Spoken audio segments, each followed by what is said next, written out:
dan lagi ada banyak perempuan lain. Dengan demikian, satu identifikasi Bang Nandar yang tadi dikatakan ada 3 orang, yang satu Maria istri Kleopas tidak mungkin, Maria yaitu ibu Yesus, berarti Maria Magdalena. Tapi ternyata Markus memberikan penjelasan bahwa ada banyak sekali perempuan yang datang. Dengan demikian, ayat yang baru terkatakan itu gugur, ya. Ya bisa saja murid yang ada di situ itu Yohanes, tetapi tidak disebutkan, hanya disebut murid yang dikasihi, tetapi tidak disebut, tidak bisa kita simpulkan bahwa itu Maria. Kenapa? Bukan hanya Maria doang di situ, tetapi justru ada banyak orang, ada perempuan-perempuan dari Yerusalem, ada 4 ditambah lagi 4 orang yang disebutkan secara detail, ya. Jadi tidak bisa kita simpulkan bahwa Maria Magdalena adalah istri Yesus, karena bukan hanya 3 orang yang ternyata ada di sambi dekat salib, tetapi ada terlalu banyak. Dengan demikian Maria bukanlah murid, karena saya sudah katakan bahwa Maria Magdalena itu bukan murid Tuhan Yesus.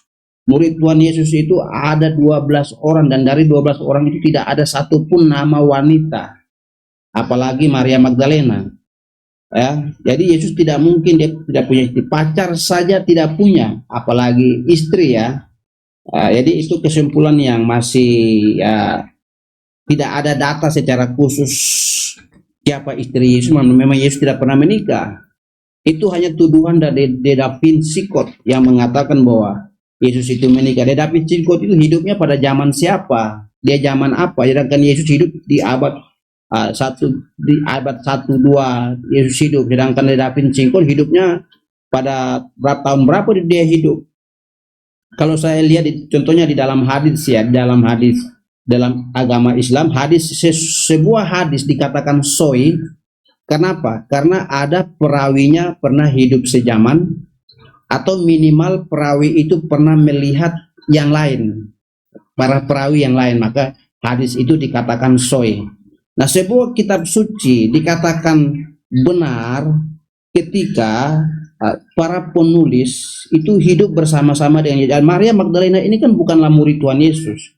Sedangkan Injil Maria Magdalena pun ditemukan pada tahun 1080-an itu di Mesopotamia, di Irak, bukan di Irak, ya di Irak, Persia sana. Jadi tidak mungkin kitab yang muncul di Persia. Itu habis Bapak. Yesus, ya. Terima kasih.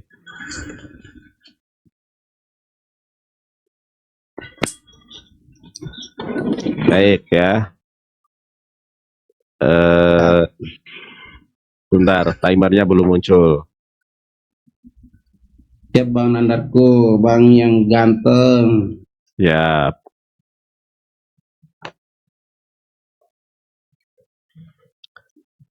Pak Darius yang saya kasihi, kita lihat ya. Ini beda konteks, Pak. Kalau Markus 15 ayat 40 itu beda konteks.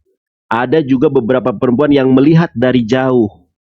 Tetapi di dalam Yohanes 19 ya, ayat ke-25, lihat Pak konteks dan tekstual ayatnya. Dan dekat salib Yesus nih Pak. Dekat salib Yesus, bukan yang berdiri dari jauh Pak. Ini dekat. Jadi cluenya adalah orang yang dekat dengan salib Yesus 1, orang yang duduk di pangkuan Yesus 2. Ternyata yang duduk, yang kemudian diamanahkan kepada ibundanya Yesus adalah murid yang dikasihi. Siapa yang hadir di sini? Yang hadir di sini adalah Maria Magdalena. Tidak mungkin Maria istri Kleopas murid Yesus. Kemudian bapak-bapak gereja Katolik mengatakan apostorum apostolos. Maria Magdalena ini adalah rasul dari para rasul, atau Sayyidul Mursalin, Sayyidah Mursalin, ya. Itulah Maria Magdalena.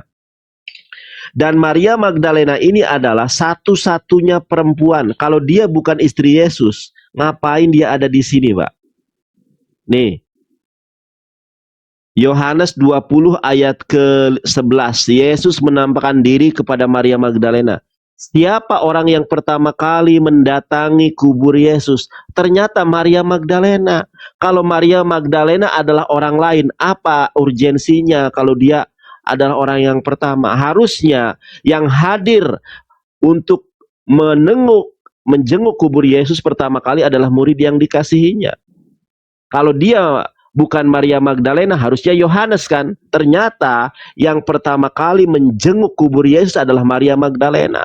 Bahkan Maria Magdalena ini adalah yang diutus oleh Yesus. Di dalam Yohanes 20 ayat ke-17. Sampaikan kepada saudara-saudaraku, aku akan pergi kepada Bapakmu dan Bapakku, kepada ilahku dan ilahmu. Nah, itu.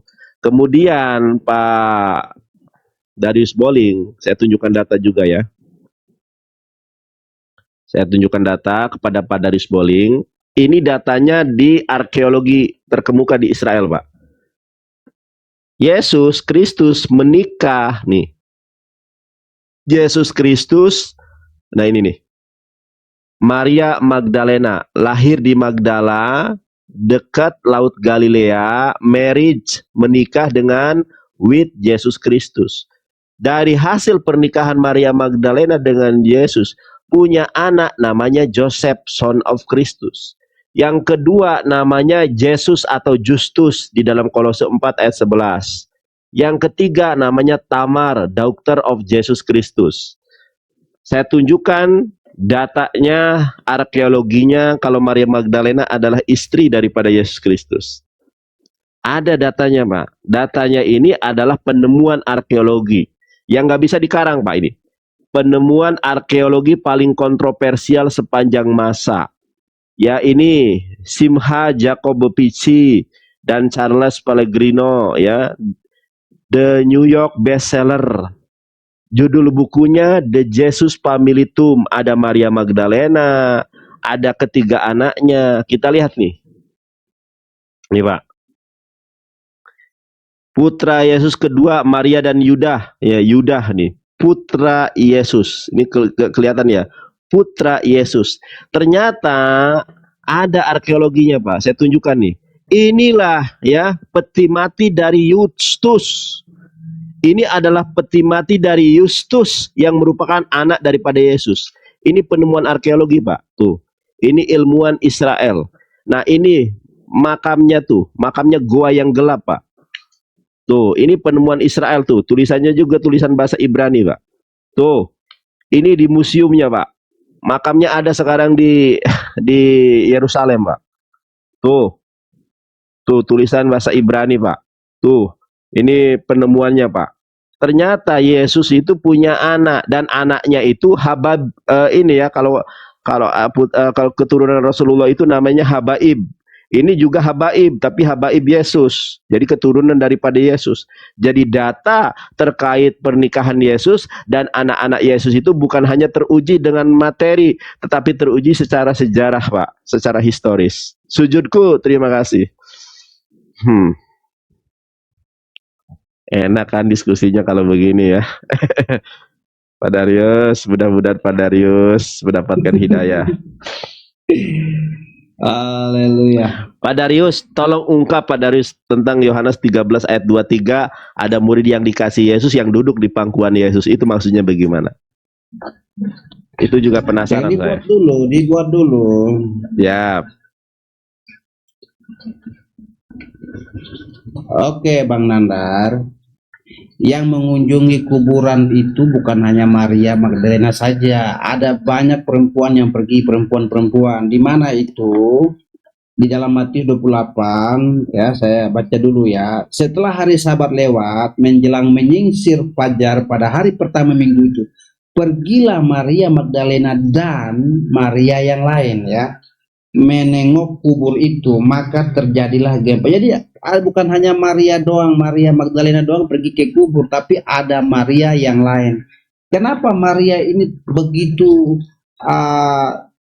begitu mencintai Yesus? Bukan hanya Maria, ada banyak perempuan yang begitu ikut Yesus benar-benar. Kenapa? Karena Yesus pernah menolong mereka. Contohnya Maria, ya. Maria Magdalena itu pernah ditolong Yesus, dilepaskan dari 7 roh jahat. Saya baca dulu di mana itu, di dalam Yohanes Markus, saya lupa tadi saya baca, ya.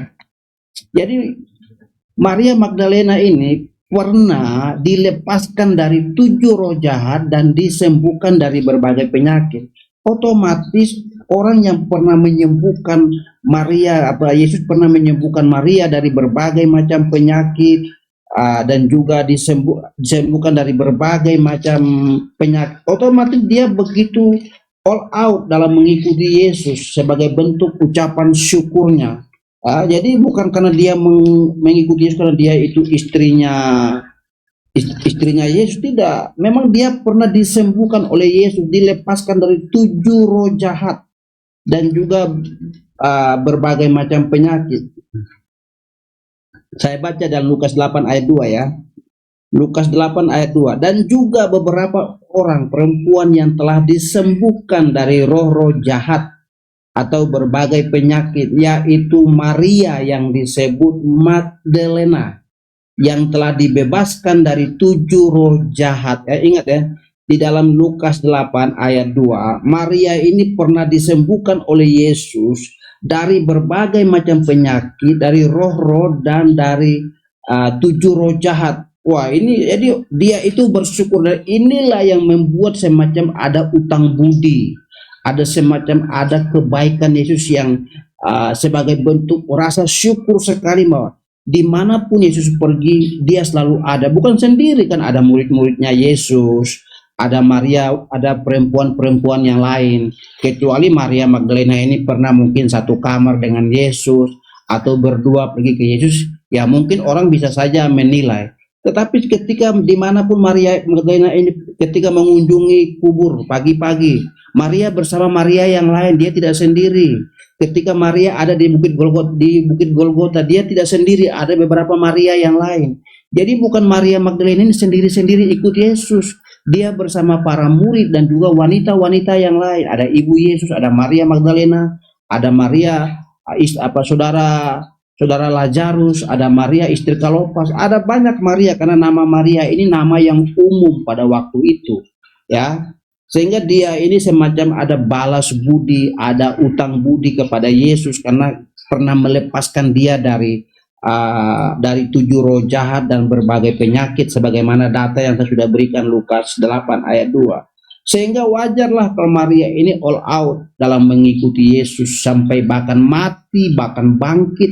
Maria tetap bersama teman-temannya ya. Jadi saya harus jelaskan bahwa bukan Maria sendiri bersama Yesus, tapi dia bersama teman-teman yang lain. Ada nama-nama Maria yang lain, ada juga murid-murid yang lain. Jadi Maria tidak pernah sendiri menemani Yesus. Dia tidak pernah kemana-mana sendirian bersama Yesus, tapi dia bersama murid-muridnya dan juga Maria yang lain. Sebagaimana data yang tadi saya sudah sampaikan. Dengan demikian kesimpulan Bro Nandar bahwa Maria adalah istri Yesus ini gugur karena Maria tidak pernah sendiri bersama Yesus, tetapi ada banyak temannya ya, ada banyak temannya. Jadi tidak, kalau pertanyaan tadi Lukas berapa 19 ya, Lukas 13:25, Yesus ada murid yang dikasihi.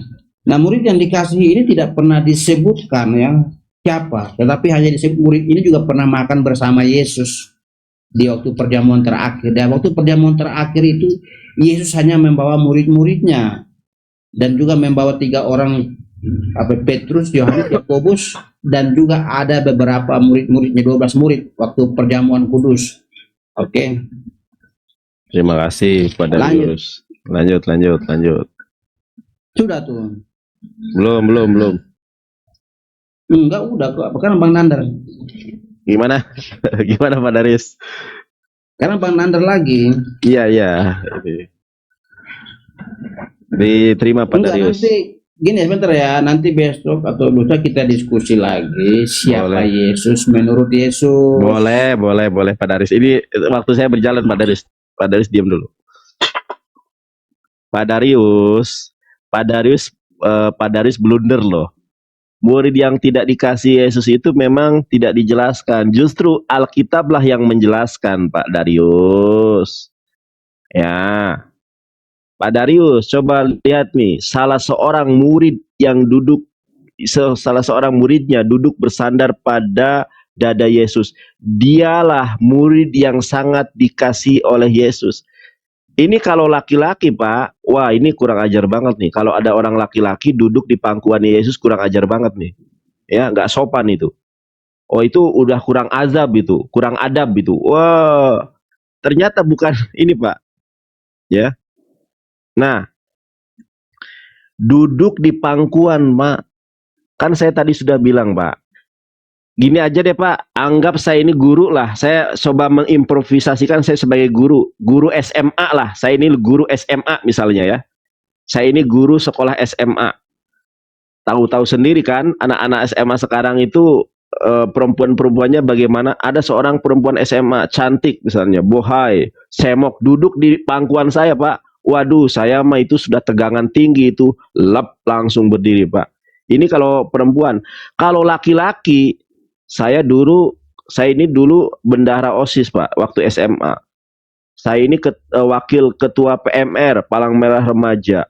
Saya ini adalah ketua dari pencinta alam, gerakan pencinta alam Ciniru School ya. Makanya saya dulu suka ini apa namanya itu, traveling gitu ya, suka naik gunung ya. Pak, kalau ini misalnya laki-laki yang duduk, waduh saya tempeleng itu. Duduk di pangkuan Pak. Maksudnya apa kalau laki-laki duduk di pangkuan Pak? Kalau perempuan duduk di suaminya ya wajar Pak. Itu romantisme Pak. Makanya Alkitab tidak pernah menyebutkan siapa murid yang dikasihi Yesus. Karena murid yang dikasihi Yesus itu adalah Maria Magdalena. Bapak tadi mengatakan yang menjenguk kubur Yesus itu banyak orang Pak. Kalau yang menjenguk kubur Yesus adalah banyak orang, harusnya ketika Yesus menampakkan diri kepada Maria Magdalena, maka Maria-Maria yang lain akan berbicara di situ. Tapi pada kenyataannya tidak ada Pak. Yohanes 20 ayat ke-11 sampai 15 hanya seorang Maria Magdalena yang hadir pada saat itu. Oleh karenanya di ayat ke-17-nya, sampaikanlah kepada saudara-saudaraku, aku akan pergi kepada Bapakmu. Kalau yang hadir adalah Maria banyak orang, tentu Yesus akan mengatakan, pergilah kepada saudara-saudara kalian bahwa aku akan pergi kepada Bapak kalian dan Bapakku. Aku akan pergi kepada ilah kalian dan ilahku. Nyatanya, mu-nya ini sendiri Pak. Aku akan pergi kepada Bapakmu dan Bapakku. Otomatis Yesus di situ berbicara hanya kepada Maria Magdalena. Makanya tim penerjemahan LAI menutupi kata kolfos itu ternyata duduk di pangkuan. Sekali lagi coba Pak, bayangkanlah Pak. Bayangkan Pak, ada seorang perempuan ya cemok duduk di pangkuan kita Pak. Saya laki-laki sejati Pak, pasti berdiri Pak. Aduh, Bapak bisa bayangkan lah ya Pak ya. Nah, kemudian Yohanes Pak, Yohanes 19 ini mengidentifikasi siapa murid yang dikasihi Yesus. Bukan hanya Yohanes Pak, yang mengklarifikasi itu sejarah Pak, arkeologi nih, penemuan arkeologi. Arke itu permulaan Pak, logos ilmu tentang permulaan, ilmu arkeologi itu. Arke itu kan bahasa Yunani ya. Ini penemuan arkeologi tidak pernah terbantahkan Pak. Ini bukan hoax ini Pak. Ini teruji Pak secara ilmiah. Jadi Maria Magdalena istri Yesus itu bukan hanya menurut Injil yang Bapak yakini. Yohanes 19 ayat 25 mengatakan hanya ada 3 Maria. Maria ibunda Yesus, Maria istri Klopas, dan Maria Magdalena. Itulah istri Yesus yang diwasiatkan oleh Yesus. Ibu, inilah anakmu, inilah menantumu. Jaga baik-baik, aku akan terangkat ke langit, diselamatkan.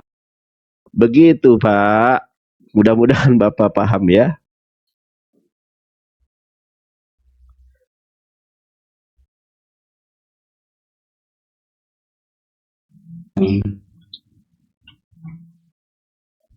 Masih berapa putaran lagi Pak? Mau berputar-putar dulu nggak apa-apa. Ayolah, gini aja Pak. Ini Bapak tanggapi, saya tanggapi. Karena Bapak tadi, sebentar Pak. Ini Bapak tanggapi, saya closing, nanti Bapak closing terakhir. Karena Bapak tadi opening pertama ya. Paham ya? Ini Bapak tanggapi, nanti saya tanggapi, closing, langsung closing. Jadi nanti saya 10 menit. Nanti Bapak tinggal closing juga. Paham Pak ya? Iya. Paham nggak nanti?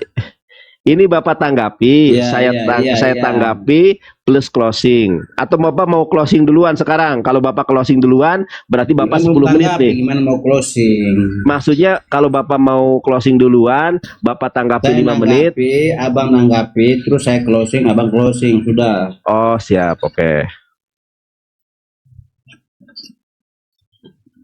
Waktunya. Ya,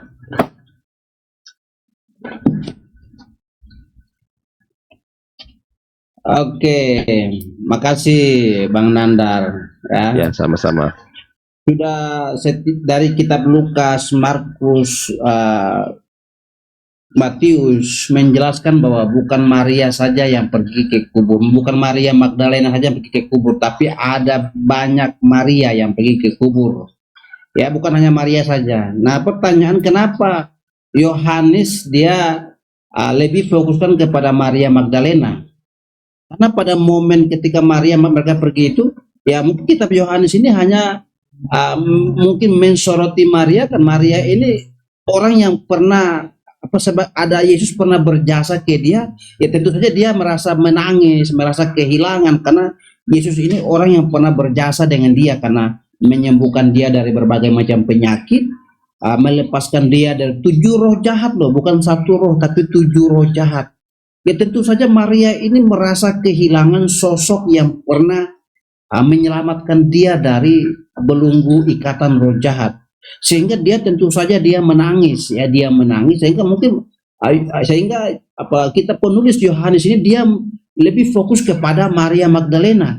Bukan berarti bahwa Maria Magdalena sendiri yang pergi ke kuburan itu, tetapi laporan dari Matius, Lukas, Markus menjelaskan kepada kita bahwa ada banyak Maria yang pergi ke sana. Lalu kenapa Yohanes dia memfokuskan kepada Maria Magdalena? Karena ada semacam ekspresi yang dilakukan Maria Magdalena, yaitu dia menangis. Kenapa dia menangis? Karena dia merasa kehilangan sosok seseorang yang pernah menolong dia. Sebagaimana tadi saya baca dalam Lukas 8 ayat 2 tadi, sehingga tentu saja dia menangis, dia merasa kehilangan. Contohnya kita lah.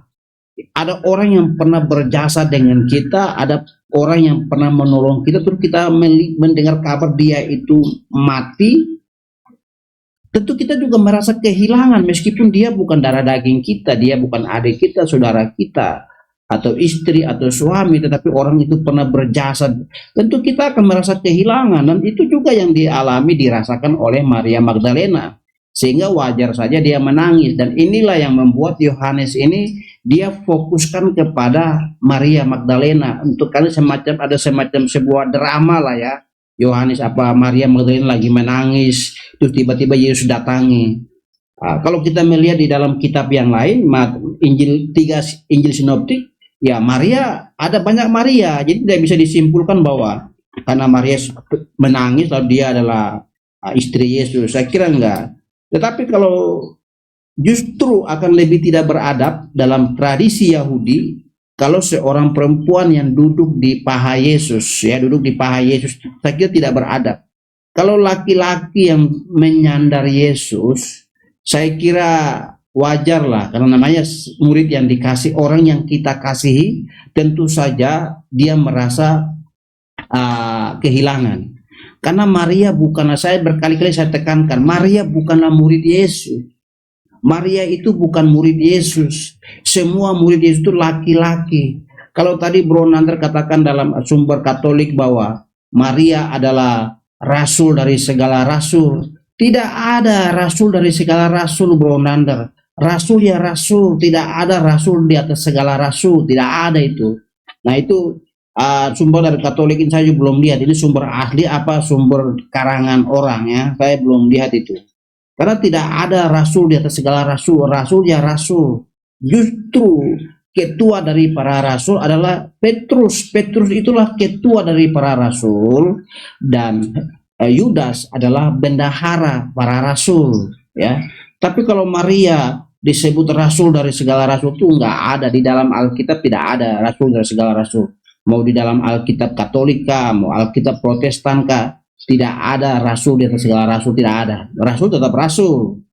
Dan Maria bukanlah Rasul Yesus. Dia adalah, disebutkan di dalam Alkitab bahwa mereka adalah wanita-wanita yang ikut dalam rombongan Yesus untuk melayani Yesus. Dia bukan Rasul, apalagi Nabi ya. Jadi itu bisa dapat dibantah itu. Yang jelas bahwa Yesus tidak pernah menikah. Yesus tidak pernah kawin. Kalau ada arkeolog yang menulis, arkeolog itu siapa? Apakah pembenci Yesus atau orang yang mencintai Yesus? Kalau pembenci Yesus, saya otomatislah dia akan berusaha segala macam cara. Kuburan dengan cara peti, sebenarnya itu bukan kuburannya orang Timur Tengah. Biasanya itu pakai kain kafan ya. Nah, kalau kuburan pakai peti itu, kita saya juga belum lihat ya. Oke. Waktu habis, Pak. Lanjut Bang, tanggapi. Ya, boleh. Taruh dulu waktunya.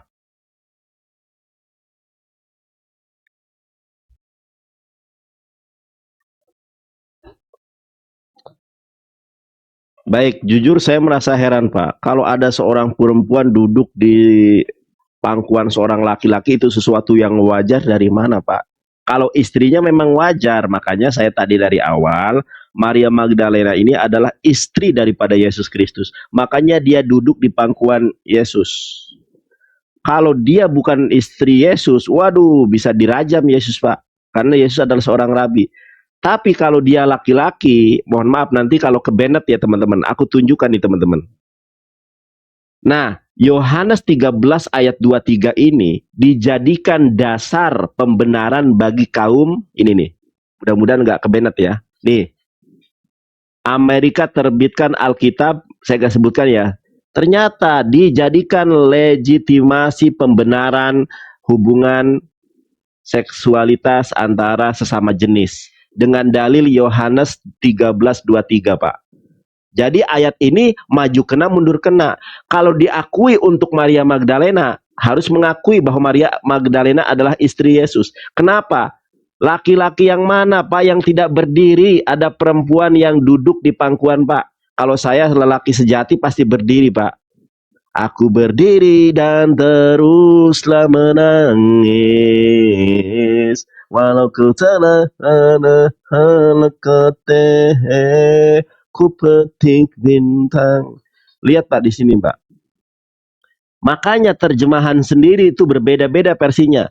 Salah seorang murid yang duduk bersandar pada dada Yesus, dialah murid yang sangat dikasihi oleh Yesus. Siapa kalau bukan perempuan, Mbak?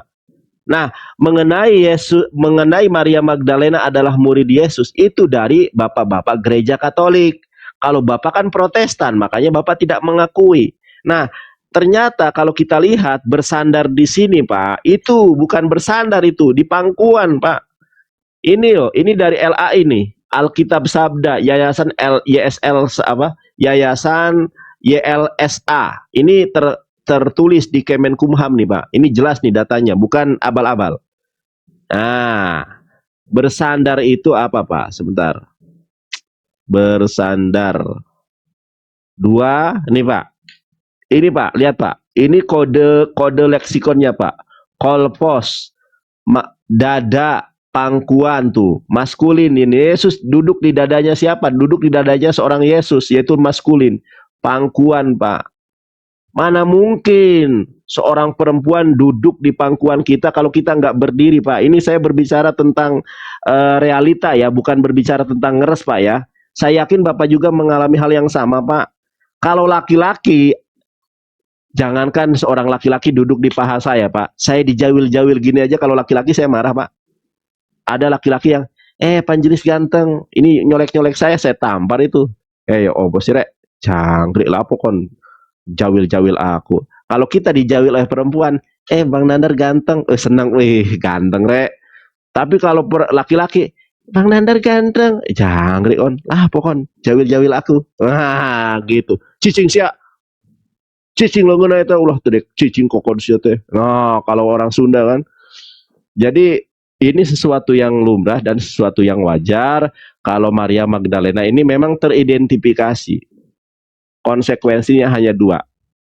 Kalau Bapak tidak mengakui itu adalah Maria Magdalena, murid yang dikasihi, maka itu adalah alasan terbesar, dosa terbesar kita mendukung hubungan sesama jenis yang kemudian Alkitabnya diterbitkan sebagaimana yang tadi saya tunjukkan, Pak.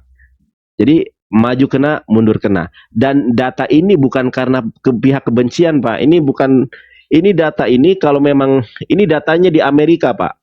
Kalau di Amerika itu data yang tidak relevan, data yang tidak valid pasti diblok sama mereka, Pak. Mereka punya aturan undang-undang tersendiri, Pak. Ini The Jesus Family Tom ini sangat jelas, Pak. Yesus punya anak, yang pertama Joseph, Justus, dan Tamar, Pak. Kalau Yesusnya nggak ada di sini karena Yesusnya terangkat, Pak. Itu saja, Pak. Saya mah nggak mau memaksa ya. Memang diskusi itu sepakat untuk tidak sepakat. Dan mudah-mudahan Pak Darius Boling, mudah-mudahan mendapatkan hidayah Allah, Pak. Mungkin nggak hari ini, besok lusa. Nggak besok lusa, mungkin tahun depan. Nggak tahun depan, tahun yang akan datang lagi, Pak. Amin, ya Allah. Amin, ya Rabbal Alamin. Sekarang Pak Darius closing, nanti saya closing ya.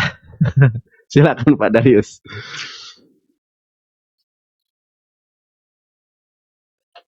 Nggak ada suaranya Pak Darius. Oke, Ya. siap.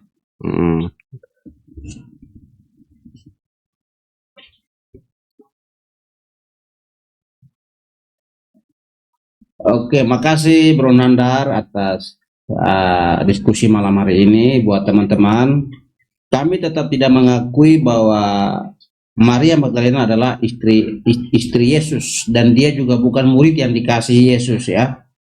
Kalau tadi ada buku yang ditunjukkan, ada kubur Yesus ditemukan, ada petinya apa. Pada zaman dahulu, pada zaman Yesus, orang mengubur orang itu tidak pakai peti, tapi pakai kain kapan. Jadi ada semacam dibuat kuburan itu dilubangin, lalu terus mayatnya ditaruh di atas. Jadi tidak ada peti. Kalau peti itu biasa digunakan untuk para kerajaan-kerajaan ya.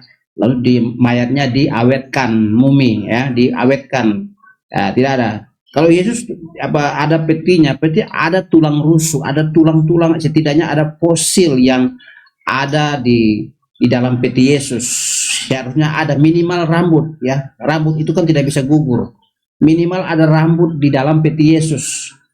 Kalau memang, karena di dalam Yohanes berapa 11 ayat 44, di situ Lazarus bangkit dari kematian. Apa temanya? Orang telah mati itu datang keluar, kaki dan tangannya masih terikat dengan kain kapan dan mukanya tertutup dengan kain peluh. Jadi Lazarus, kebiasaan orang pada zaman itu mengubur orang itu dengan kain kapan, Pak, bukan dengan peti, Pak ya. Dengan demikian penemuan arkeolog itu bohong dalam sejarah.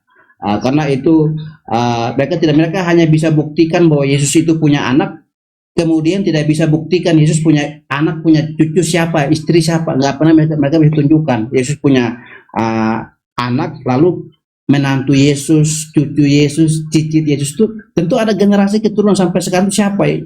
Tidak dibuktikan, tidak ada. Seharusnya Al-Quran adalah dianggap sebagai kitab yang paling sempurna. Seharusnya Al-Quran menjelaskan bahwa Yesus itu punya istri, punya anak, dan punya cicit. Al-Quran pun tidak menjelaskan, tetapi Nandar mengambil buku-buku yang sebenarnya tulisan-tulisan itu tidak ada dalam Al-Quran juga. Jadi menganggap buku itulah kebenaran. Di satu sisi Al-Quran tidak benar, karena Al-Quran tidak mampu menjelaskan Yesus itu menikah, istrinya siapa, anaknya siapa. Quran tidak pernah menjelaskan. Hanya Bang Nandar hanya menjelaskan dari buku-buku di luar Quran yang bisa menjadi data untuk untuk membuktikan Yesus menikah, tetapi tidak bisa dibuktikan di dalam Quran bahwa Yesus itu punya istri, istrinya nama siapa, anaknya nama siapa. Tidak bisa dibuktikan dalam Quran maupun hadis, kecuali hanya bisa dibuktikan lewat tulisan-tulisan palsu yang dipakai oleh orang-orang yang sebenarnya dipakai setan juga untuk menyerang kekristenan. Hanya itulah data. Tetapi data Quran tidak pernah ada itu. Itu hanya data-data dari buku-buku yang di luar Alkitab, buku-buku di luar Quran, itu yang bisa dipakai hanya untuk membenarkan argumen-argumen. Jadi pada zaman dulu seperti kerajaan Firaun, Raja Firaun dan sebagainya itu biasanya mereka mengubur orang kalau pakai peti ada pengawet, ada dibuat awet ya, dan biasanya ada rambut atau apa minimal ada di dalam peti. Ternyata tidak ada. Ya, saya tidak tahu itu peti siapa. Dan orang-orang Kristen yang membuat penemuan itu Kristen liberal, Kristen yang sudah tidak lagi mengakui Yesus sebagai Tuhan.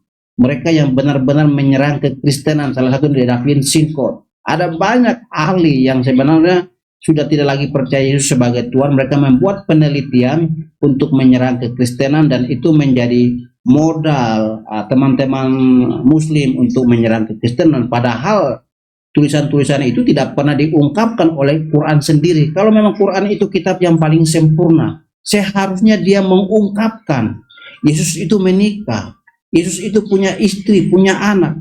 Kalau Quran tidak bisa menyingkapkan, berarti saya boleh katakan dong Quran tidak sempurna karena tidak bisa mengungkapkan Yesus punya istri, tetapi hanya bisa diungkapkan dari buku-buku palsu yang dicetak oleh orang lain.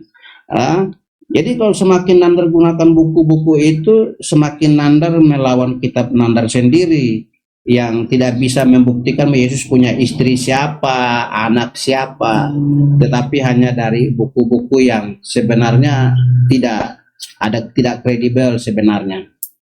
Saya kira itu saja Bang Nanda, terima kasih, salam santun. Salam santun juga. Inilah enaknya diskusi ya. Diskusi ini, waduh kalah aku nih sama Pak Darius nih. Mana nih kaum muslimin? Masa kita kalah PK sama Pak Darius?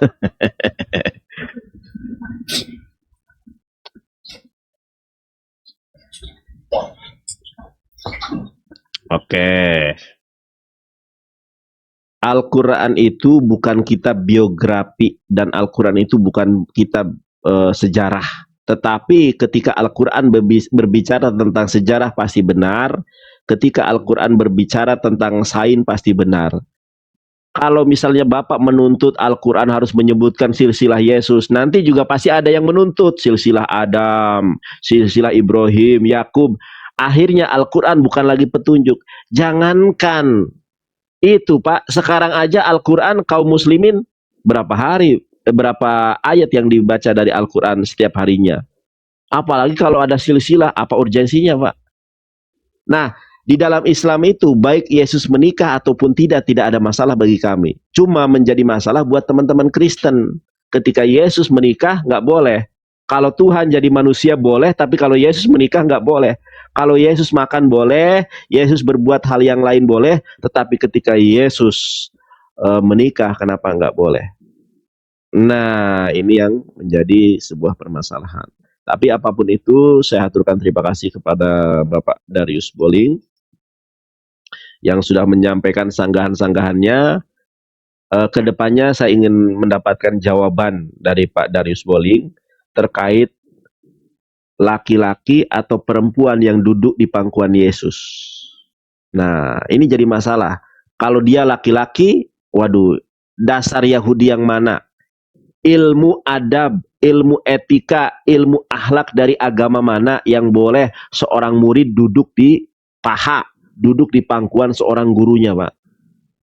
Seakrab-akrabnya itu masih jaga wibawa, Pak. Masih jaga etika, masih jaga tata krama. Itu yang harus nanti Bapak jabarkan. Kemudian Pak, kalau tadi masalah kubur Yesus, Pak, saya tidak pernah mengatakan itu kubur Yesus, Pak. Tadi yang saya katakan adalah kubur daripada anak keturunan Yesus. Dan itu teruji secara DNA, Pak. Teruji secara arkeologi. Dan yang menulis ini bukan orang Kristen yang liberal, Pak. Ini adalah sejarawan yang diakui keilmuannya oleh pihak dari Amerika, Pak. Ini di New York, Pak. Oh, di New York itu pejabat-pejabatnya banyak yang Kristen, Pak. Kalau ini bukunya palsu, kalau ini bukunya tidak kredibel, kenapa dia bestseller? Dan bukan berbicara tentang buku, Pak. Ini tentang penelitian, Pak. Nanti Bapak untuk membantah buku ini, silakan Bapak beli bukunya, Pak. Di Shopee ada, Pak. Banyak, Pak. Nama bukunya The Jesus Family Tomb. Nah, di sini ada ringkasan-ringkasannya, Pak. Bagaimana para ahli, para ilmuwan itu menyatakan kebenaran tentang buku ini. Tentang bukan buku ini ya, maksudnya tentang arkeologi yang ditemukan tentang makam keluarga Yesus, bukan makam Yesus, Pak. Karena baik di dalam Islam maupun di dalam Kristen, kita percaya bahwa Yesus bukan di dunia ini sekarang ini, tetapi dia di langit kedua dalam Islam bersama Yohanes Pembaptis. Kalau di sorga, orang pertama yang masuk sorga itu adalah Nabi Muhammad, bukan Yesus. Itu saja, saya haturkan terima kasih. Saya mau nonton wayang golek dulu. Saya ini kalau nggak nonton wayang golek ya nonton Netflix, Pak. Biasanya film horor saya nonton itu. Kalau nggak nonton Netflix, wayang golek saya. Semar Badranaya, bingah kagiri-giri, bingah amarwata suta. Asa diurugan menyan kayu putih. Kadio hula cepot, kadio. Karena saya orang Sunda, harus nggak mulai budaya Sunda gitu. Terima kasih saya aturkan kepada kaum muslimin wal muslimat yang sudah menyaksikan ini, dan saya juga aturkan terima kasih kepada Pak Darius Boling. Inilah yang saya harapkan diskusi ini ya semacam ini, nggak ada gontok-gontokan, nggak ada menghujat. Dan saya disclaimer, Pak Darius, ini adalah ajang diskusi ilmiah dan tidak kemudian mencari menang ataupun ingin menjatuhkan lawan diskusi, tetapi Abai Mary Elwas, terima kasih banyak, Masya Allah. Diskusi ini semata-mata agar apa? Agar mengedukasi. Oh, ternyata begini menurut Islam. Oh, ternyata begini menurut Kristen. Oh, ternyata begini menurut sejarah. Biar bagaimanapun Pak Darius, kita boleh berdiskusi, tetapi hati kita sama, bahwa kita adalah rakyat Indonesia. Cie. Presiden kita sama. Wakil presiden kita juga sama ya, Pak Darius ya. Kapan lagi nih Nandar? Besok saya sama si Rudi Yohanes bahas Nahnu dan Ego Eimi. Ego Eimi nanti kalau Bapak mau, Yohanes 8 ayat 24, kenapa Ego Eimi diterjemahkan akulah dia. Jadi nanti debat besok malam teman-teman, saya sama Rudi Yohanes, bahasanya adalah Ego Eimi dan Nahnu. Nahnu artinya kami, Ego Eimi artinya apa? Nanti berarah kita. Besok teman-teman, ini masalah Ego Eimi ini jarang sekali didiskusikan. Berarti kita ya. hari Kamis ya? Saya mah kapan aja Pak, maksudnya kalau ada waktu luang. Kan besok kan abang sama Bang Rudi. Besok hari apa ya? Besok ya hari Selasa, Rabu ya. Rabu nggak bisa. Rabu nggak bisa, Rabu saya ke gereja malam. Oh iya. Kamis berarti. Iya boleh Kamis. Ya, teman-teman doakan si RK ya. Si RK saya dapat kabar si RK ini sedang keraguan Pak. Dia mengalami keguncangan iman. Setelah beberapa kali diskusi sama saya, RK mulai tergoncang, mulai bermimpi. Nah ini teman-teman ya, doakan si RK, dia mulai kebimbangan. Mudah-mudahan beliau mendapatkan hidayah. Inilah efek dari diskusi, Pak. Bener Pak. Ini adalah efek dari diskusi santun, Pak. Saya itu orangnya nggak mau, nggak mau, Pak. Saya itu enak yang sop saja, nggak adu suara, gitu, gitu, Pak. RK itu roti kehidupan ya, atau nama aslinya Bartolomus. Mudah-mudahan nanti kalau Pak Darius dalam keadaan kebingungan, hubungi saya aja Pak ya. Bang Nandar, gimana cara sahadat? Nanti aku yang sahadatkan Pak ya. Saya bingung Pak Nandar. Saya selama ini sejak diskusi sama Bang Nandar, saya ini lagi bingung. Oh ya udah Pak, sahadat aja Pak. Bingung, Pak. Saya bingungnya gini. Saudara-saudara muslim ini tiap hari berdoa, ya Allah ya Rabbi tunjukkan kami jalan yang lurus. Sedangkan di dalam Alkitab dia sudah bilang akulah jalan yang lurus, tapi belum percaya. Itu saya bingung di situ. Oh gitu. Boleh saya jawab Pak? Sedikit aja nih Pak. Bapak biar paham Pak. Jalan yang lurus itu bukan jalan. Saya percaya Yesus itu adalah jalan yang lurus bagi bangsa Israel. Saya percaya Pak. Saya nggak mengingkari bahwa Yesus itu adalah jalan kebenaran dan hidup bagi bangsa Israel. Tapi untuk bangsa umat Nabi Muhammad saat ini, Bapak ini sebenarnya umat Nabi Muhammad. Adalah Nabi Muhammad. Bapak catat ya, dan teman-teman kaum muslimin wal muslimat dicatat. Kita PK satu kali lagi Pak buat persahabatan. Oh gitu. PK Iya, lagi boleh. iya, Beberapa kali juga boleh. iya. Aku mau nonton wayang golek dulu ah. Aku nggak mau memporsir ah. Semar Badranaya bingah kegiri-giri. Bingah amarwata suta tega lara tega pati ayo kadala sia kadia aing hayang nyatu ya barudak di aing kopi numere kopi barudak kemarana maneh na Allah kadala. Jadi begini Pak, mengenai jalan yang lurus itu baca surat Al-Fatihah ayat ke-6 itu dilanjut Pak ayatnya. Ihdinas siratal mustaqim, tunjukilah kami jalan yang lurus. Siratal ladzina an'amta alaihim, yaitu orang-orang yang telah diberikan nikmat. Siratal ladzina an'amta alaihim ghairil maghdubi alaihim waladdallin. Bukan orang yang kau murkai. Orang yang dimurkai itu adalah orang Yahudi. Mereka punya ilmu tapi tidak melakukan. Dan bukan pula orang-orang yang sesat. Mohon maaf Pak ya. Di dalam konsensus para mufasir, ulama itu mengatakan orang-orang yang sesat itu adalah orang-orang Kristen atau Nasrani. Nandar, di mana Nabi Muhammad adalah jalan yang lurus? Bapak buka Quran surat 36, Pak. Yaitu surat Yasin ayat ke-4 sampai ke-5. Saya bacakan dari ayat pertama. Yasin wal Qur'anil Hakim. Yasin wal Qur'anil Hakim. Demi Al-Quran yang penuh dengan hikmah. Yasin wal Qur'anil Hakim. Innaka laminal mursalin. Sesungguhnya Muhammad itu adalah termasuk dari antara para rasul.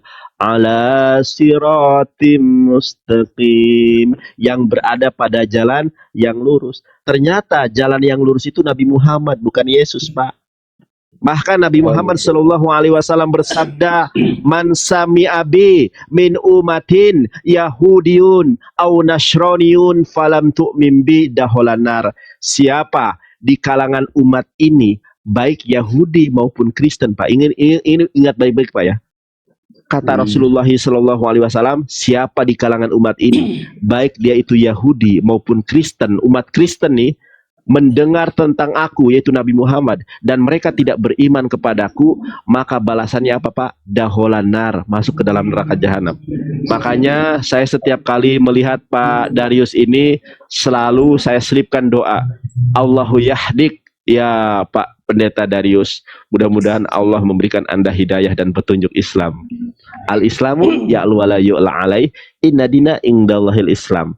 Huwallazi arsala rasulahu bil huda wa dinil haqqi liyudhhirahu 'ala dini kullih walau karihal musyrikun. Berarti hari Sabtu kita diskusi lagi siapa jalan yang lurus, Isa atau Muhammad. Mei siapa? Karena saya masih siap aja. Karena saya tidak mau Yesus atau Muhammad, karena di dalam Al-Quran tidak pernah bicara Yesus tapi Isa. Ya boleh. Saya hanya mau pakai Yesus atau Isa, disebutkan dalam Quran itu jalan yang lurus ya. Karena siap. Sebut Yesus tapi Isa aja ya. Kalau boleh Bapak, boleh. Yesus berarti harus pakai Alkitab. Kalau pakai Isa harus pakai Quran, karena Quran tidak pernah bicara tentang Yesus. Alkitab juga tidak pernah bicara tentang Isa. Nah, Sabtu ya. Boleh. Saya mah siap aja Pak, karena di dalam Islam itu ud'u ila sabili rabbika bil hikmah. Ud'u ila sabili rabbika bil hikmah. Serulah manusia ke jalan Tuhanmu dengan penuh hikmah. Wal mau'idatil hasanah, dengan pengajaran yang baik. Wajadilhum bilati ahsan, dan berdiskusilah dengan mereka dengan cara yang baik. Inilah Islam Pak. Diajarkan untuk menyeru dengan dakwah dengan cara yang baik. Mengajar Pak Darius dengan cara yang baik. Berdebat dengan Pak Darius dengan cara yang baik. Saya tunggu Paul Jang kalau berani seperti ini ya. Saya ingin mengetes ini si Paul Jang, katanya lulusan Haifa Israel nih. Saya lulusan Ani Lomet Leda Beribrit ba Akademi Hybrid B Jakarta. B Jakarta. Ani Lomet Leda Leda Beribrit di Jakarta. Aku belajar bahasa Ibrani di sebuah akademik di Jakarta. Si Paul Jang ngaku lulusan Haifa Israel. Saya tanya, Om Rim, selamat pagi Mbak Ibrit. Dia gelegepan. Oh, saya mau kerja dulu ya. Langsung kabur sih. Saya sebenarnya Pak, saya tuh cari lawan debat yang bisa open camp semacam ini Pak. Kenapa ya yang lain kok nggak ada yang berani ya, selain Pak Darius, selain si Rudi, selain si Bartelemus. Padahal kalau yang lain siap, kita kan damai sejahtera saja Pak dari tadi Pak. Ada itu siapa bang? Siapa tuh Mbak Siapa? Bom? Bom mana berani Pak? Kalau YouTube. Pak Gina, kalau Pak Darius bisa membawa Pak Bom, saya kasih pulsa Pak. Ini bukan ini ya, kasih pulsa 100.000 Pak. Bener serius Pak. Kalau Saya Pak malas- Bom misalnya, Saya malas naik di Komal Mbak Bom. Giliran saya minta naik, ini siapa ya? Kan aduh, Pak Darius gak dikenali. orang Islam aja kenal saya. Ini kita naik di room Kristen malah ditanya ini siapa ya? Waduh, berarti mungkin Pak Bom marah Pak. Pak Bom, saya yakin Pak Bom ini selalu ngintip kalau saya debat, iya kan? Bahkan suka nandar. Jangan injili orang Kristen nandar. Pak Bom ini marah sepertinya sama Bapak. Wah, si Darius ini diskusi sama si Nandar terus. Ini kayaknya marah Pak Bom itu sama Pak Maksud Darius. saya itu naikin dulu bertanya dari mana asal. Ini belum dinaikin, ini dari sini siapa ya? Padahal namanya nama Kristen ya, Darius ya. Iya. Dan itu saya malas mampir di komalnya beliau. Iya, jangankan Bapak Darius, si Rudi Yohanes saja di-kick gara-gara kata si Rudi itu. Ada kan video TikToknya viral. Bom, gitu. penakut lu, pengecut lu, langsung di-kick sama Bom si Rudi. Apa bedanya diskusi di TikTok sama diskusi di YouTube?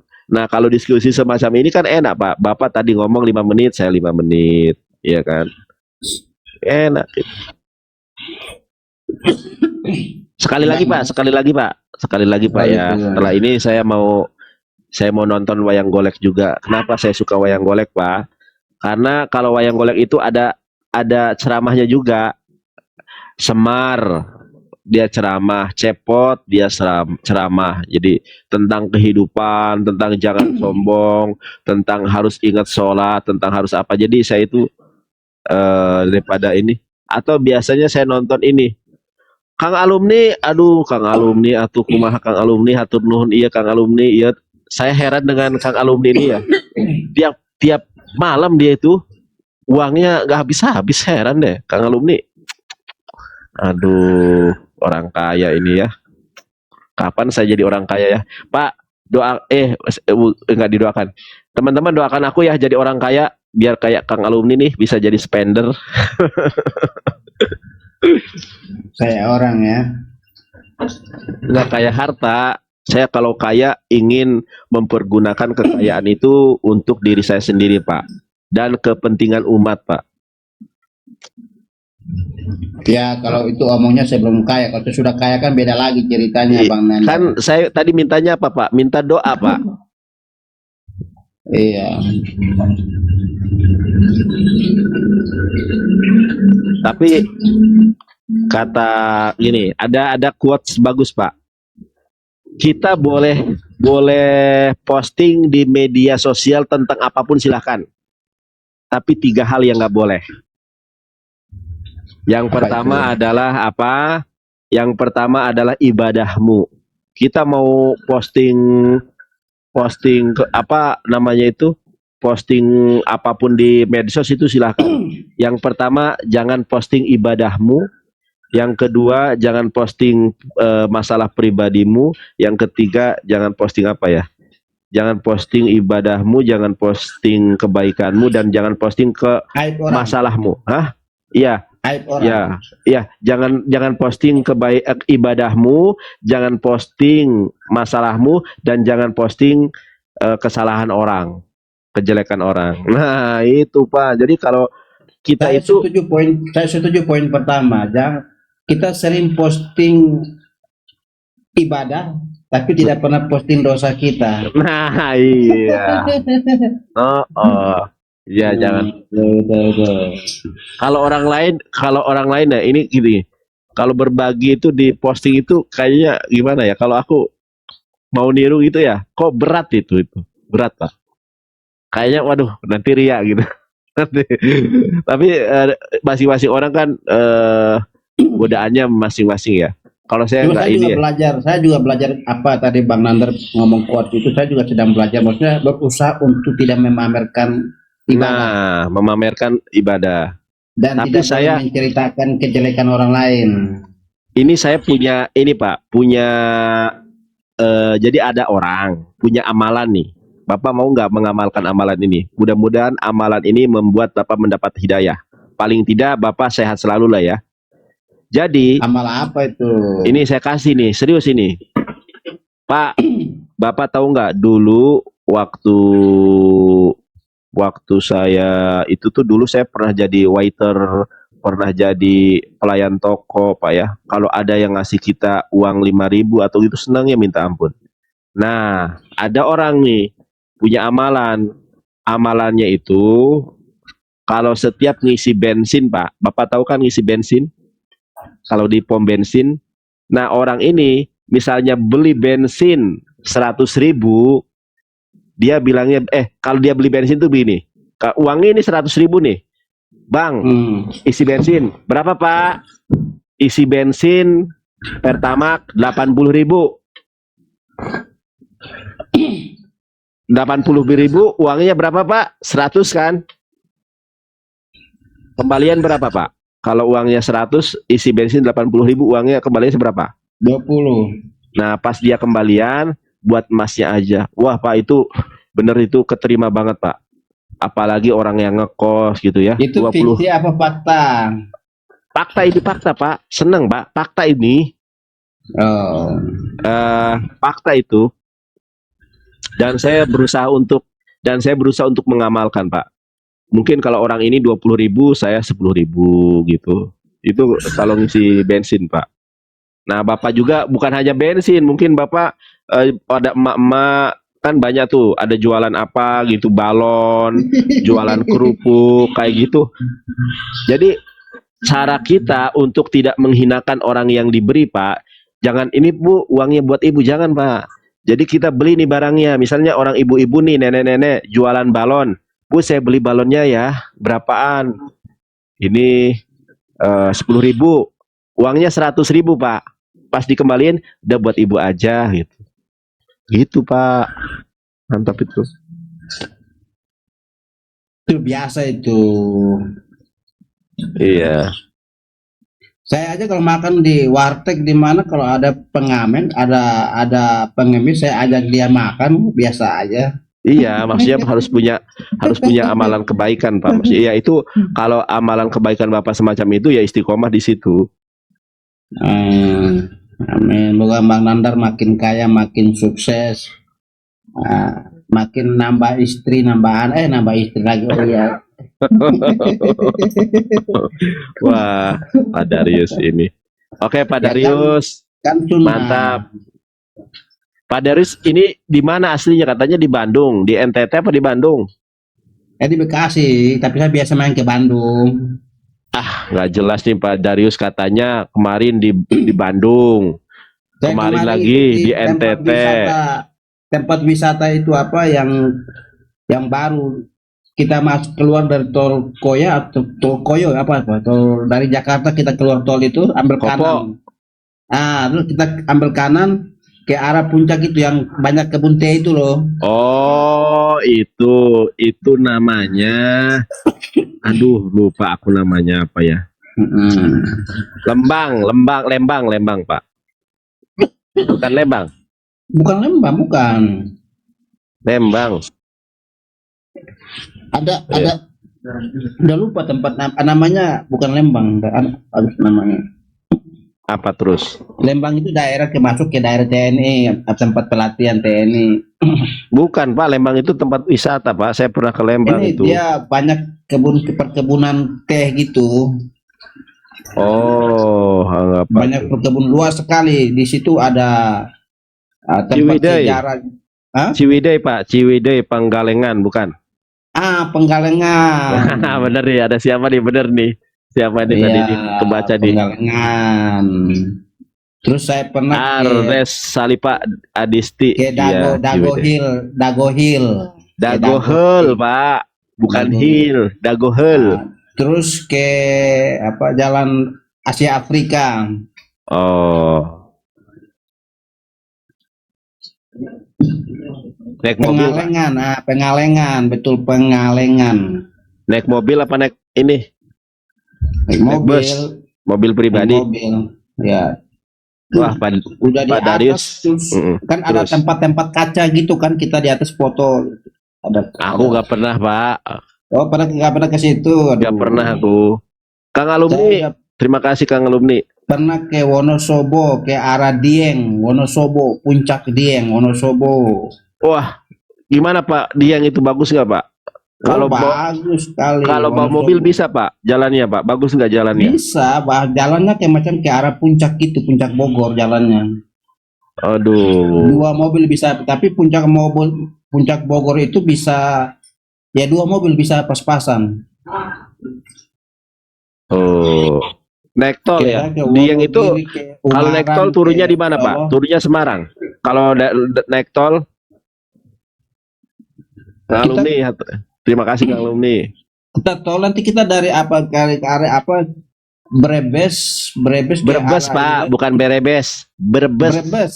Brebes bukan Berebes. Nah, Kalau Berebes itu lewat Brebes lagi Pak. nanti kita ambil kanan, masukkan ke Wonosobo, ke arah Wonosobo kan.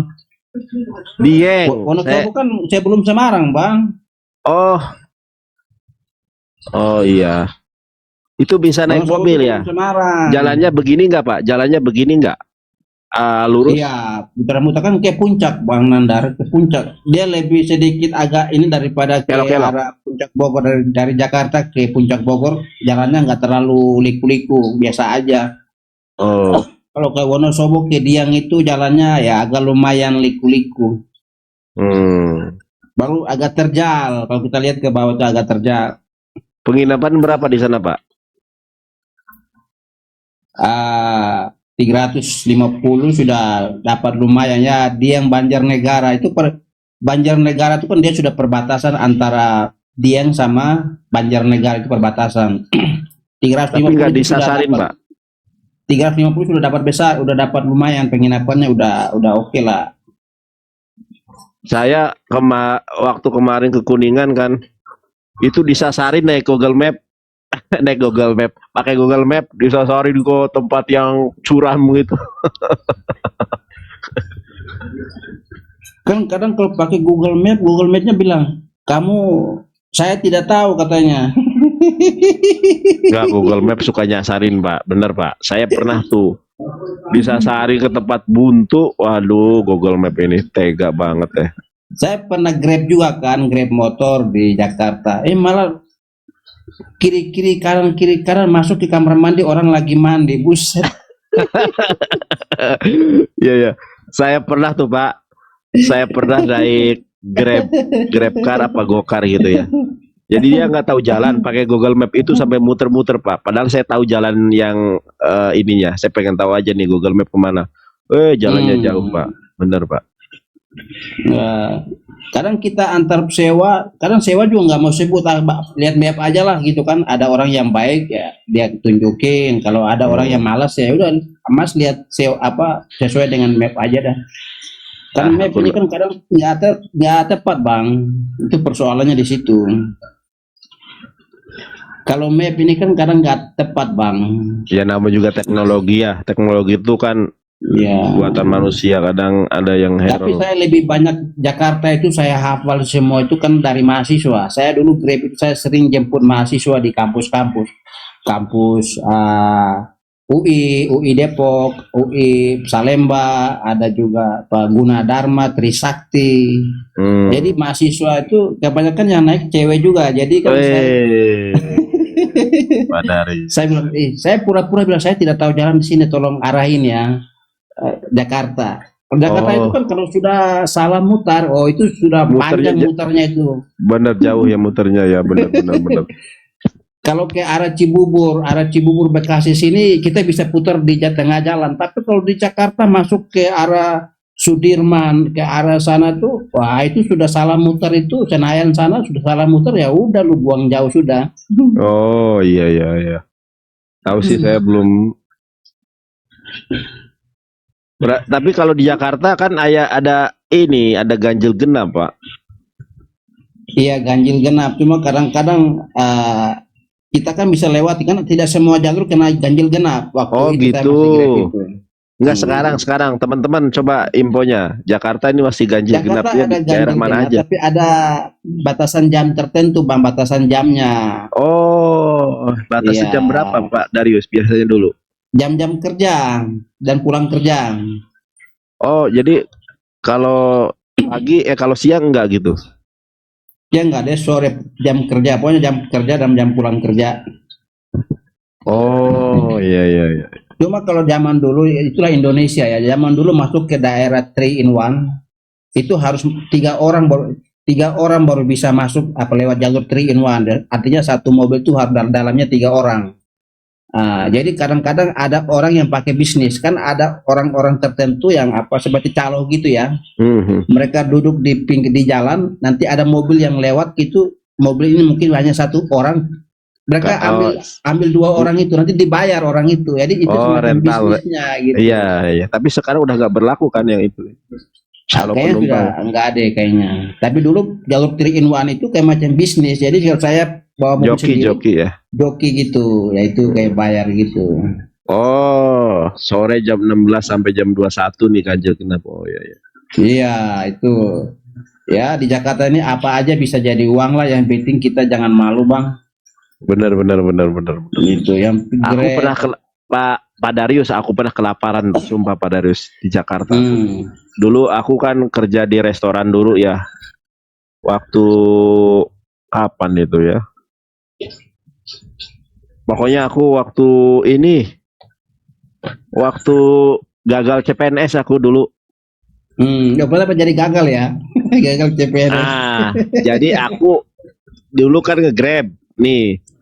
Aku tasku kan 2 nih, ada laptop dipegang, laptop nih di tas ransel, terus ada lagi tas ransel yang kedua yaitu ijazah kayak gitu. Pas turun itu ke bawah sama tukang ojolnya. Mungkin dikira laptop ya. Oh, lama banget aku nungguinnya. Pas sejam baru dia muncul lagi tuh. Ya kan, memang nggak, isinya cuma ijazah doang, dibalikin tuh sama dia tuh. Nah, pas dibalikin, wah, udah ditutup aku itunya. Waktu Anda telat katanya, padahal aku datang jam 7 itu. Nah, intinya gini, kalau kita orangnya baik, Bang, kita pasti bertemu dengan orang yang baik juga, Bang. Iya, ntar dulu, belum selesai, Pak. Belum selesai. Belum selesai kan itu dibalikin lagi barangnya. Itu juga bisa ujian kan? Iya. Nah, karena aku itu ke Jakarta, nggak mungkin aku ke Surabaya lagi. Akhirnya cari kecilin. Nah, akhirnya aku cari kerjaan tuh di Grogol aku. Dulu kerja di Grogol aku. Namanya Rumah Makan Sambal Khas Karmila dulu aku. Jadi admin aku. Jakarta Barat. Di dekat terminal Grogol itu dulu ada namanya Sambal Khas Karmila. Nah, dulu aku jadi adminnya. Itu kan rame situ, tempat makan rame juga di situ. Iya dulu. Lanjut bang, cerita lagi seru. Nah, itu Pak. Gajinya waktu itu berapa Pak? Coba. Gajinya waktu itu aku admin 1 juta. 4 juta Pak aku gajiku Pak dulu. Jam tahun berapa itu? Pokoknya aku lulus kuliah itu 2017. 2017 aku admin gaji 4 juta, tapi kalau di Jakarta kan mahal-mahal Pak. Barang-barang mahal. Terus anakku kan ininya susu formula yang mahal itu. Waktu kuliah itu sudah punya anak, sudah menikah ya? Aku menikah itu waktu kuliah, belum kerja aku menikah itu. Semester 7 aku menikah Pak. pas habis skripsi itu. Teman kuliah juga. Bukan teman kuliah. Memang Nah, ntar dulu, ini ceritanya belum selesai. Nah, jadi pas waktu itu aku dapat libur 2 hari, Pak. Nah, kalau di restoran itu kan kalau minum es teh itu gratis, Pak. Kalau buat karyawan ya gratis.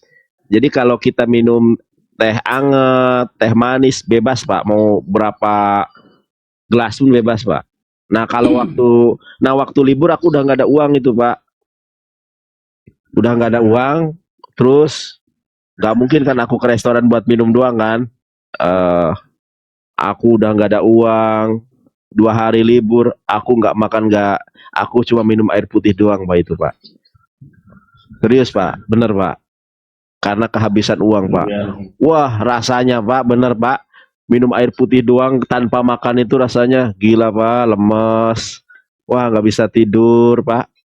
Saya mah mengalami, Kang alumni, terima kasih. Saya benar-benar serius itu, Pak. Saya ngalami orang lapar nggak makan 2 hari itu, wah, kayak gimana. Akhirnya pas hari ketiga, Pak, saya memberanikan diri ngutang kasbon di rumah makan warteg. Bu, boleh minta tolong nggak? Minta tolong apa, Dek? Saya ini kehabisan uang, Bu. Saya kerja di sini. Ini kosan saya di sini. Kosan tetanggaan sih. Boleh nggak kasbon, Bu? Oh, nggak apa-apa, Dek. Akhirnya kalau kehabisan uang mesti kasbon dulu aku. Iya. Wah, dulu sampai kelaparan, Pak. Aduh. Sumpah aku baru ngerasain tuh. Ngerasain kelaparan. saya di Jakarta tuh pernah saya jual ikan, pernah ambil di Muara Baru, jual ikan, jual bumbu-bumbu dapur. Ikan apa, Pernah Pak? jadi Ikan paus. ikan laut, ada ikan tambak juga. Terus ada pernah jual pakaian, jual yang jelas nggak pernah jual cewek ya. Pernah juga ada cewek yang nawarkan diri untuk dicari pasaran, tapi saya bilang enggak lah.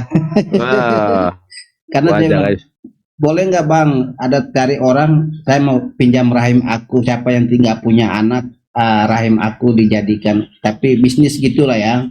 Saya bilang enggak lah, saya bilang gitu. Kamu cari sendiri aja lah, saya bilang gitu. Ya tukang parkir, walaupun kita banyak dosa, tapi jangan buat tambah dosa banyak lagi. Iya, benar. Jual ikan. Jadi saya waktu SMA di NTT di Kabupaten Alor itu, saya di SMA itu sudah tahu komputer tapi tidak pernah gunakan internet kan, ya tidak pernah browsing film-film yang aneh. Ketika saya kuliah di Tangerang. Bapak kuliah di mana tuh? Jurusan apa, Pak?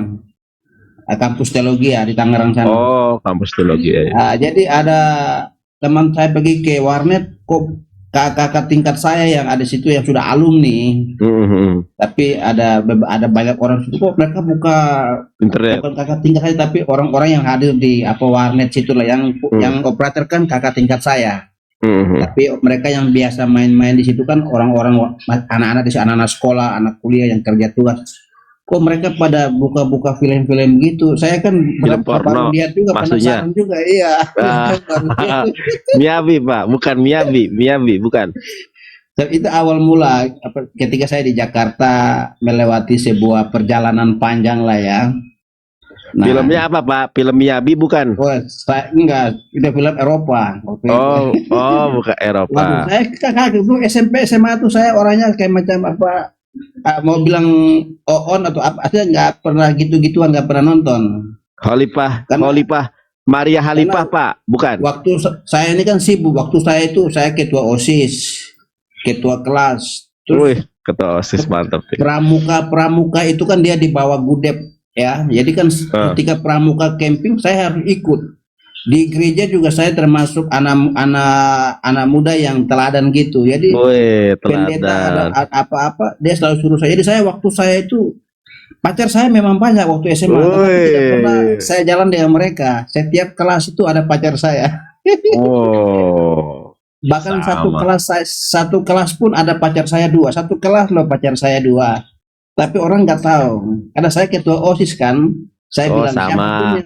siapapun saya jumpai, kamu jangan marah karena itu saya harus jumpai mereka. Jadi itu alasan. Oh, sama berarti. Meskipun begitu, saya nggak pernah neko-neko. Artinya hidup dalam perjinahan itu nggak pernah. Waktu SMP Sama, SMA sama, memang sama. hanya sekedar begitu-begitu aja pacaran, tapi nggak pernah macam-macam sama cewek karena waktunya habis di sibuk. Kang Waktu alumni, saya dan bener, ketika bener. waktu kuliah dulu baru saya lihat film gitu, kok ada kayak gitu film. Itu siapa Pak? Maria Halipah Pak ya? Ah, Maria Ojawa atau Maria Halipah Pak? Yang filmnya? Oh bukan. Maria, Maria Kan Ozawa. ada Maria Ojawa, ada Maria Halipah. Itu ah, Waktu itu hanya lihat film-film barat. Mereka tidak nonton film Jepang, Cina, film barat. Waktu itu pertama oh kali saya lihat itu. iya ya. Saya kaget juga. Saya bilang ini Oh. apa ini? Sejenis makanan ringan ke apa? Aduh. Iya iya iya. Ya. Nah, mulai dari situ setelah saya keluar teologi, saya kan kuliah dua kampus. Setelah saya keluar kampus yang pertama, saya mulai terlibat dalam hidup di dunia malam. Di situ awal mula Oh terlibat di dunia malam. wah. Lama sekali di dunia malam. Dicipi berarti itu dia malam nih ya.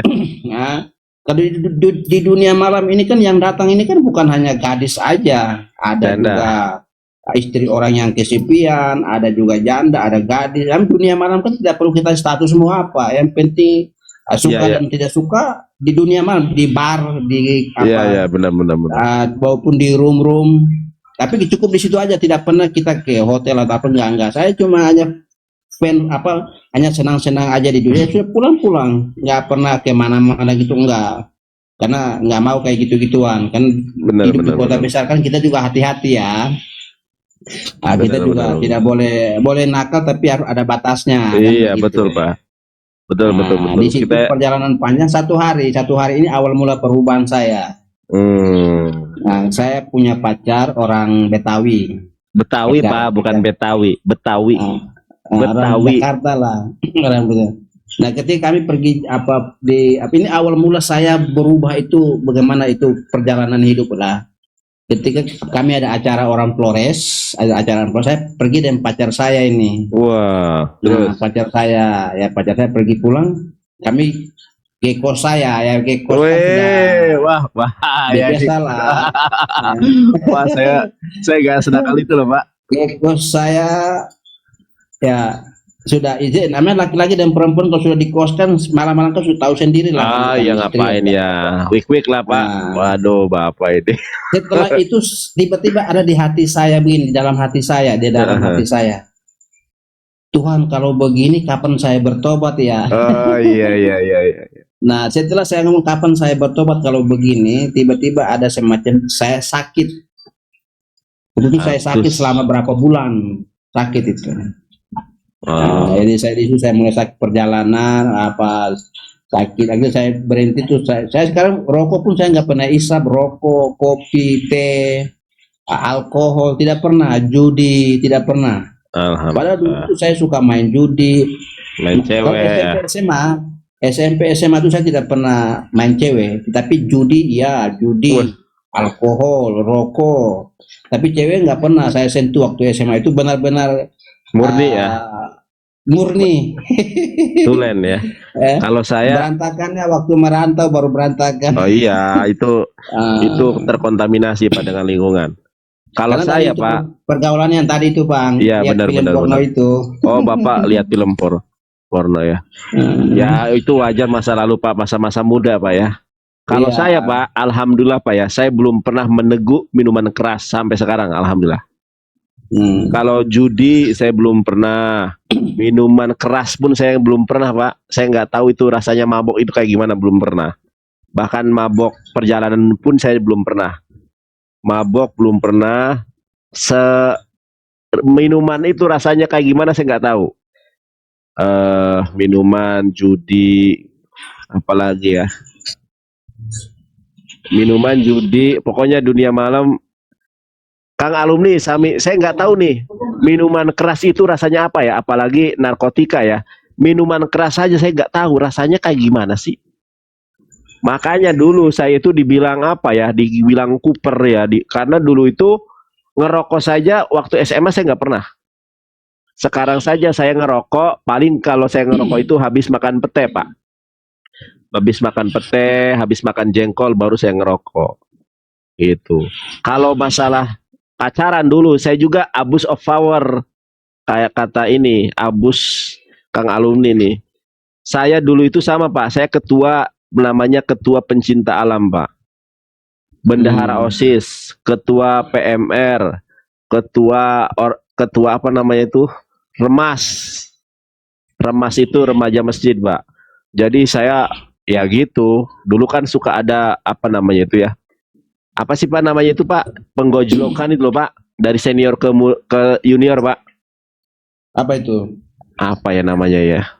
Yang digojlok itu, Pak. Kayak OSIS gitu. Apa nama ospek itu loh, Pak? Apa namanya itu? Ospek gitu ya? Apa? Masa Bapak nggak tahu sih? Udah lupa kelamaan. Ya ospek lah.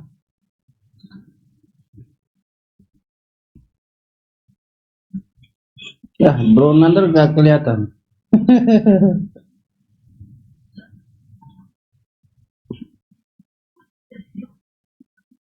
Ya, teman-teman, Bro Nander mungkin lagi telepon ya. Menunggu untuk terhubung.